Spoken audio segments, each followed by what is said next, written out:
Ballarpur police station येथे कार्यरत पोलिसाने गळफास घेऊन आत्महत्या केल्याची घटना उघडकीस आली। अजय पांडुरंग मोहुर्ले असे पोलीस शिपाईचे नाव आहे।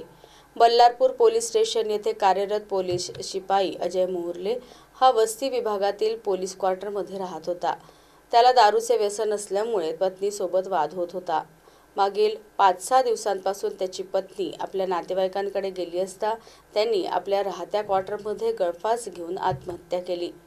दिनांक 15 जुलै रोजी त्याचा मामा हरिश्चंद्र बालाजी निकुरे हे अजयला भेटण्याकरिता आले असता त्यांना आतून दरवाजा बंद दिसला, तसेच दुर्गंधही येत होता।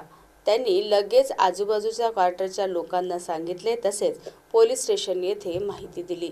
अजय यांनी आत्महत्या 2 दिवसांपूर्वी केली असता असा अंदाज पोलिसांनी व्यक्त केलाय। पोलिसांनी पंचनामा करून शवविच्छेदन करीत ग्रामीण रुग्णालय येथे पाठविण्यात आले।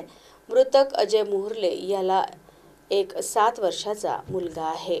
पोलीस शिपाई अजय यांनी अगोदर सुद्धा आत्महत्या करण्याचे प्रयत्न केल्याची चर्चा होत आहे।